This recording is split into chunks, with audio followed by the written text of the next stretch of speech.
A spaceship on an important mission has crashed on the moon and the situation is dire. Oxygen levels are declining, engines are down, a crew member is hurt, and they're too far from the research station. When Dr. Song awakens, she falls from her seat and notices the water, which means there's a leak. She wants to fix it, but when she looks out, she discovers the spaceship is resting on the edge of a massive chasm. This all started a few weeks ago. The year is 2075 and Earth is going through a serious water shortage. Sea levels are falling, it never rains, and infant mortality rates have spiked as people desperately consume contaminated water. Food shortage keeps getting worse because vertical farms can't do enough, and having pets becomes illegal. The government establishes a supply regulation to control the situation, rationing water depending on social class. The most important citizens get gold cards with unlimited access. This has caused hundreds of riots from the lower classes. At the Environment for Human Survival Research Center, Song is working with plants and animals. She gets a visit from Section Chief Kim of the SAA, or Space and Aeronautics Division, asking her to join their mission. At first she refuses, but she changes her mind when she hears it's about the Balhi lunar station, where her sister died 5 years ago. Because of her death, the government compensated Song with a gold card. Song attends a meeting to learn the mission details and meet the crew. The Balhi station had to be closed because of a radiation leak 5 years ago, so now the new team has to retrieve some important samples in capsules to bring back to Earth for research. Once they land on the moon, they have 24 hours to complete the mission, and the capsules must be transported in low temperatures. If they have any damage, they need to be extra careful with them. The team isn't told the capsule's contents or their location, so it's all very suspicious. Moments before takeoff, the crew is shocked to learn the usual co-pilot has been replaced at the last second by a stranger named Lee. The spaceship leaves Earth and reaches orbit right on schedule, and their flying goes smoothly until they get closer to the moon.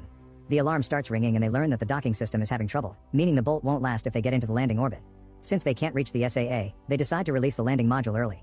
Unfortunately, the main engine won't ignite and they have to change to thrust controls, which don't work either.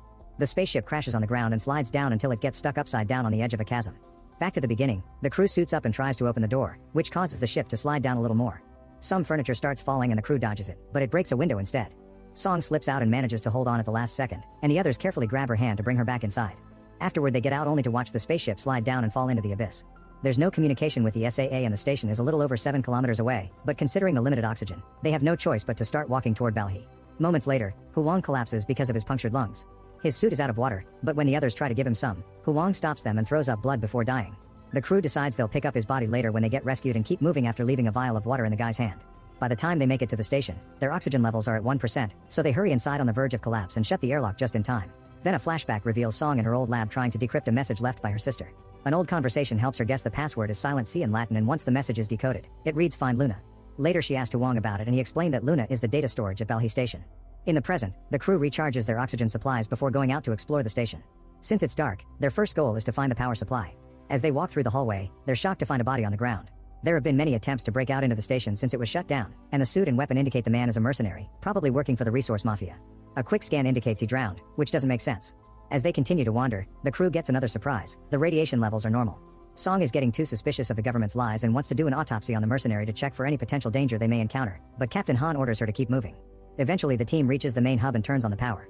The communication system is still down, but the radiation levels are okay and there's plenty of oxygen, so they take off their helmets and activate the air filtration system in the rest of the base. Afterward they examine a map of the base and discover some red areas that require level 1 authorization and were closed because of the supposed radiation contamination. There are 3 storage areas and 8 gates, so Han decides to split the group into 3 teams. Han's team reaches storage 1 but the door won't open, so they have to force it by hand. They only get to open it a few inches before an arm falls through, and when they open it completely, they find all the bodies of the previous crew. They're in the same state as the mercenary, so they didn't die from radiation either. There are blood handprints on the walls indicating the crew tried to escape, but it seems the area was shut down in an emergency. This means the crew died after the shutdown and not before, as the government said. Afterward Han's team enters storage 1 and notices someone had already been there. There are some capsules on the ground but they're all empty. Song's team heads to storage 3, but they stop when they find a strange biosignature on the scanner. Since it's moving alone, it can't be a crew member, so Chief Gong decides to investigate and tells his teammates to wait. Since this is getting too weird, Lee tells Song that she was right to be suspicious and offers to cover for her while she heads off to the infirmary to find the medical records. As soon as she's gone, Lee enters storage 3 to discover the power isn't working here and the capsules are empty. He accidentally drops his flashlight, and when he reaches under the furniture to retrieve it, something takes the flashlight away. After the initial shock, Lee tries again, only to find a capsule full of water. Meanwhile the team heading to storage 2 finds some creepy drawings on the ceiling. This storage door won't open either, so they have to hack the lock. Once inside, they discover that someone already searched the place and the remaining capsules are empty. There are bodies on the ground, but this wasn't radiation death either because the levels are fine. When he looks more closely, Suchin realizes one of the bodies is holding a capsule. When he pulls it from the stiff fingers, he accidentally presses the body's chest and causes it to cough up a strange spore that enters Suchin's eyes. The capsule he grabbed is empty too, so the team begins heading back. On his way out, Suchin feels strange and water droplets can be seen moving under his skin as he starts hallucinating things like a starfish on the wall. Another flashback reveals that before the mission, Song had already been researching the Balhi station and noticed a weird sign. Later Kim surprised her by saying that the sign wasn't on the door, it was on the floor. In the present, Song gets a message from Gong telling her that he lost the weird signal and is going back, so she has no choice but to return without finding the symbol. When she makes it to the storage, she finds Lee at the door and sees how suddenly something pulls him back into the room. Song immediately goes inside and discovers Lee being choked against the ceiling. Once he's dead, the mysterious entity drops Lee on the floor and takes the capsule away. When Song tries to take a closer look, the entity disappears. At that moment, Gong returns and calls the rest of the crew. Dr. Hong inspects the body and discovers Lee has fractures all over, which matches Song's weird story. Han is still suspicious, so he watches the footage from Song's body cam, confirming the existence of the strange entity. They move the furniture where it was hidden and discover a very long vent system, so they must decide if searching it. Meanwhile, some crew members return to the main hub and Suchin suddenly starts vomiting water all over the floor, unable to stop. His teammates call the others and as Hong rushes back, she tells them to put on hazmat suits and stop the water. The teammates put Suchin on his back, but water still drips off the corners of his mouth. Soon Hong arrives and tilts his head back, causing the water to keep coming out. The doctor cuts Suchin's throat to insert a tube that makes the water spurt out like a fountain. Then she takes a sample of his blood only to see it come out all watery. Water keeps coming out of the tube with no end in sight and eventually Suchin dies, drowning just like the bodies they found earlier. Once the filtration system clears the air, the team can take off the hazmat suits. Hong will do an autopsy of Lee's body and Song will check out the data storage, not caring about Han's refusal anymore. The other crew members